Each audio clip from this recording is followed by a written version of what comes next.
Sejam todos bem-vindos ao Ancap News. Antes do início do vídeo, vou fazer um pequeno merchan. Pedir para vocês entrarem no canal Ávila Animes e se inscrever. Esse canal é recém-criado, conheço a pessoa por trás do canal, o idioma original em japonês e os vídeos legendados. Então peço que vocês entrem nesse canal e se inscrevam. Mas não precisa citar esse canal como referência, só se inscreva.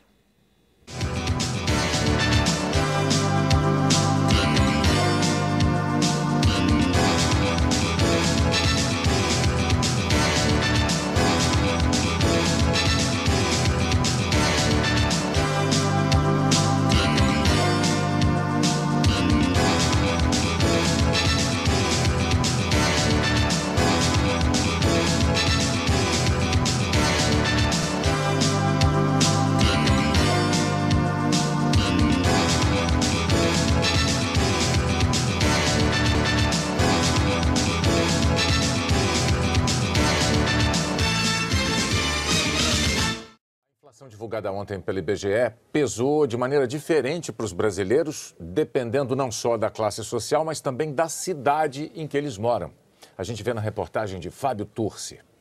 Se eu te oferecer um prato de salada ou um prato de farinha, o que você vai pegar? Farinha. Farinha? Com certeza, um prato de farinha. Come farinha quantas vezes por semana? A semana inteira. Pode não ser o melhor para a saúde, mas anda fazendo bem para o bolso. A farinha de mandioca, muito consumida no norte e nordeste, ficou mais barata. As verduras e frutas produzidas no sudeste dispararam de preço por causa do tempo seco. Isso aparece na inflação de cada lugar.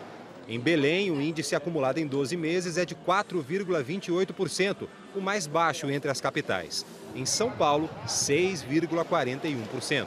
Verdura, fruta, tomate tá caro, vai comprar um jiló tá caro, tá tudo muito caro mesmo. O Brasil é um país muito grande, muito variado e por isso a inflação não é a mesma para todo mundo. Os preços mudam, os hábitos mudam, a economia muda de um lugar para o outro. No fim das contas, é a gente aqui do sudeste e do sul do país que anda pagando mais caro. Não só por causa dos alimentos. Segundo o IBGE, os serviços, como cabeleireiro, manicure, continuam ficando mais caros e é no sudeste e no sul que a gente gasta mais dinheiro com isso. Se nós pegarmos os centros mais dinâmicos, por exemplo, o eixo Rio-São Paulo, o peso foi maior, em função do dinamismo da economia e do peso do setor de serviços. No Rio de Janeiro, ainda por cima, o transporte público ficou mais caro. E as passagens aéreas, que subiram no país inteiro, pesam mais por ser uma cidade turística. A inflação no Rio chegou perto de 8%, a mais alta entre as capitais. Se eu for fazendo conta, chegar no final do mês eu fico maluco, cara.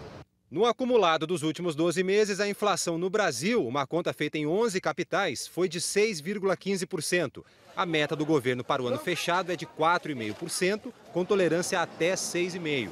Este economista acha que a inflação não cai por enquanto.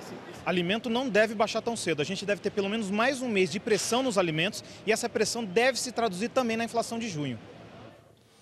O ministro da Fazenda, Guido Mantega, disse ontem aqui no Jornal Nacional que a expectativa do governo é que os preços dos alimentos voltem a cair a partir de agora.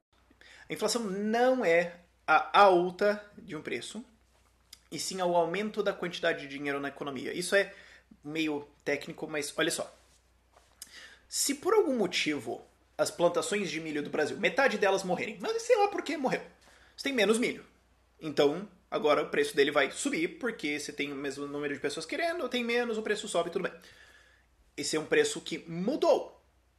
Digamos que, sei lá, o PlayStation custa R$4.000, mas daí vamos fazer no Brasil, custa R$2.500, então ele está mais barato. Não houve deflação. É só que o preço baixou. Coisas podem fazer o preço subir, coisas podem fazer o preço descer. Isso não é inflação. O que é inflação é quando você tem mais dinheiro na economia. Porque digamos que a gente tem 1.000 dinheiros na economia. Então tudo vale uma fatia desses 1.000 dinheiros. Vale uma certa porcentagenzinha, certo? Se esses 1.000 dinheiros viram 2.000 dinheiros, então tudo continua valendo uma porcentagenzinha, é só que o valor de tudo dobra. Isto é inflação. É quando você tem mais dinheiro na economia. Então o que acontece? Agora tem pessoas com mais dinheiro. Então tem, digamos, 4 pessoas querendo comprar milho e cada uma delas quer pagar 10. Só que agora, por algum motivo, mais dinheiro foi impresso e uma delas tem 20. Uma delas fala, ok, eu não vou pagar 10, eu vou pagar 15. Então agora esses trouxas vão ter que pagar 15 também, se eles quiserem comprar, porque eu posso pagar 15.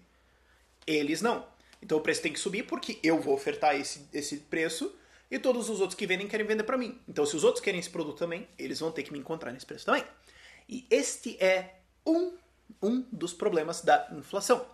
E ela só pode ser criada pelo governo. Ela só pode ser criada quando o governo imprime dinheiro e joga na economia, como, por exemplo, o Brasil fez com o BNDES ou com empréstimos de maneira geral. Isso enfia dinheiro na economia, que não existe, é só números nas contas de pessoas. Não é riqueza que está produzindo. Um papel, dinheiro assim, não é riqueza, ele é dinheiro. Riqueza é produção, ok? Isso acaba sendo, de certa forma, um imposto, porque eu estou tirando dinheiro de certas pessoas. Só que ao invés de tirar o seu dinheiro aqui e deixar você mais pobre, eu ponho o dinheiro aqui, fazendo o seu valer menos, e você ficou mais pobre na prática. Isso é um problema, isso destrói o poder de compra das pessoas, isto é um imposto, isto é provocado pelo governo através da impressão indiscriminada de dinheiro, e é só ele parar de fazer isso. Mas aí é um problema político maior. O IBGE divulgou hoje os números da inflação oficial do Brasil. Em dezembro, o IPCA acelerou um pouco e ficou em 0,44%. Mas essa pequena alta não impediu que a inflação fechada no ano passado ficasse no menor nível desde 1998 e abaixo do piso da meta. Todo mundo na casa da dona Vanderleia é bom de garfo. Não é à toa que a alimentação pesa no orçamento da casa. Em casa, se não tiver feijão, ninguém come. Caiu bastante e tá bem o bom preço. O preço do feijão caiu pela metade no ano passado. Já cheguei a pagar feijão de R$8. Mês passado de 3 e pouco aqui. Comprei um monte. No ano passado, caiu também o preço do arroz, açúcar, frutas, leite. A super safra produzida no campo, quase 30% maior que a anterior, foi um dos motivos que fizeram a inflação ser a mais baixa em quase 20 anos. Tão diferente do passado. Em 2002, ela ficou acima de 12%. Veio reduzindo com pequenas variações até voltar a assustar os brasileiros em 2015. Em 2016, continuou alta, mas entrou nos eixos no ano passado. Ficou em 2,95%. Essa queda fácil de se ver no gráfico, muitas vezes é difícil perceber no dia a dia. Essa queda, ela é uma queda média, né? Então é uma média de preços do Brasil, é um parâmetro de diversas capitais que a gente compara com as médias de preços de 2016, o que a gente olha é que alimentos contribuiu e ajuda para essa inflação baixinha de 2017. Nessa média geral de preços, é difícil cortar alguns itens que são importantes na vida da gente e que ficaram bem salgados. A maioria deles tem preço administrado, com reajuste estabelecido por contrato. O gás de botijão subiu muito. Gasolina, energia elétrica, a água e o esgoto também.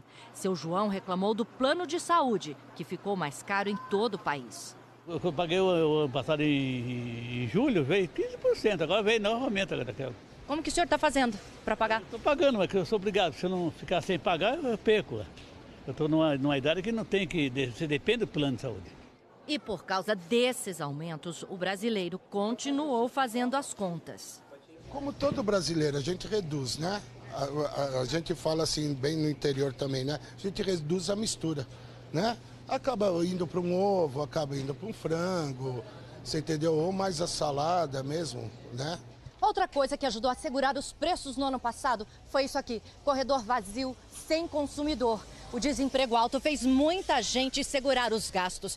E com menos gente gastando dinheiro, que comerciante vai querer subir os preços? Isso evitou muito reajuste, não só no comércio, como também na área de serviços. Você teve 3 anos de recessão.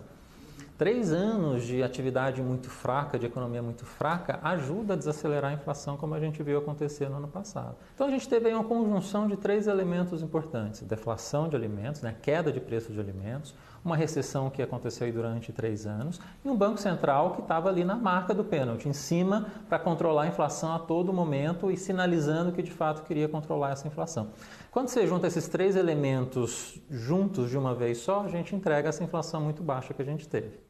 É importante que você entenda que inflação não é alta de preços. A alta de preços é uma consequência do que realmente é inflação.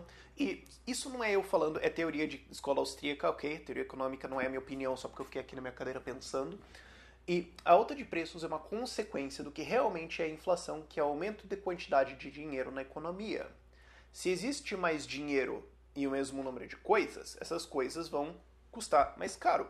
Se mais pessoas têm dinheiro para comprar alguma coisa que não está subindo de quantidade, então, como tem mais demanda e a oferta é a mesma, o preço sobe. Se tem mais gente com mais dinheiro para comprar, digamos que você tem um leilão. Qualquer coisa, na verdade, é um leilão, se você for parar para pensar, mas você tem um leilão de batata no mercado.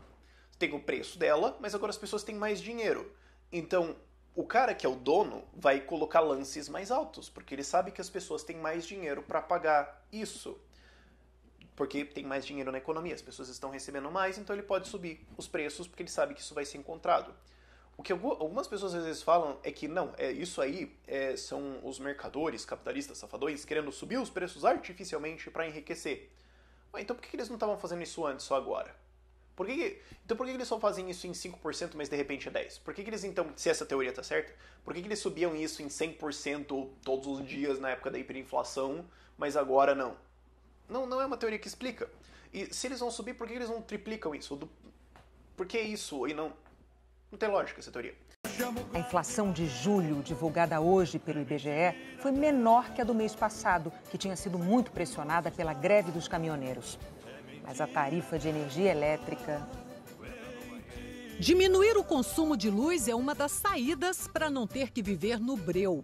Mas também não está fácil pagar para iluminar a nossa vida. A energia elétrica tem pesado tanto no orçamento que esse foi o item que mais impactou o índice da inflação de julho, que foi de 0,33%. E também foi o que mais influenciou no IPCA acumulado do ano. Sem chuva suficiente nos reservatórios das hidrelétricas, as contas chegam com a bandeira vermelha, sinal de cobrança de 0,05 centavos a mais por quilowatt-hora consumido. É o brasileiro bancando o custo das termoelétricas, que são mais caras. Além disso, algumas regiões tiveram reajustes recentes. Porto Alegre, Brasília, Curitiba, São Paulo e Belém. E foi lá na capital do Pará que Dona Lucineude perdeu a esperança de aumentar a renda. Comprou 3 freezers para vender gelo, mas não está conseguindo pagar a conta de luz, que já passa dos R$400. Eu teve que vender um freezer para pagar a primeira conta e agora a segunda eu não sei o que é que eu vou fazer para poder pagar a segunda conta, né? Não sei mesmo. No Rio, a concessionária ainda não reajustou, mas a quantidade de geladeiras na loja de carnes do André tem feito crescer os números da conta todo mês. Foi de 5.700 em março para quase R$8.000 em agosto. A gente não tem para onde ir. Como é que eu vou fazer? Eu vou desligar uma geladeira minha, aí a gente perde receita, né? O André faz aqui o que todo brasileiro está tentando em casa ou no comércio para diminuir a conta de luz. Como não pode desligar as geladeiras, ele aposentou um dos 2 aparelhos de ar-condicionado aqui da loja. É aquele ali, ó, que agora está só de enfeite aqui no escritório. Mas a economia não consegue acompanhar a alta das tarifas. A bandeira vermelha tão cedo não vai acabar. A princípio vai até o final do ano, que é o início das chuvas, vamos dizer, do regime úmido. E se chover, ela sai. Vem para amarela ou vem para verde, que aí você não paga. Até lá, o melhor é seguir os cuidados simples da goiana Marilene. Ela apaga a luz quando sai do quarto e toma banho frio. Mesmo assim, a conta já vem em média R$220 todo mês. E ela não se conforma. Se não pagar, eles cortam. Então, eu acho um absurdo. Um tapa na cara de todos nós. Capítulo 4, quarta lição. A inflação. Quando, no século XVI, as reservas de ouro e prata da América foram descobertas e exploradas, enormes quantidades desses metais preciosos foram transportados para a Europa. A consequência desse aumento da quantidade de moeda foi uma tendência a gerar elevação dos preços. Do mesmo modo, quando em nossos dias um governo aumenta a quantidade de papel moeda, a consequência é a queda progressiva do poder de compra da unidade monetária e a correspondente elevação dos preços. A isso se chama de inflação.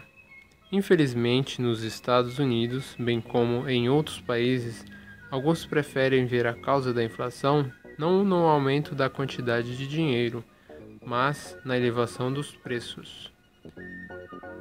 As 6 lições, Ludwig von Mises.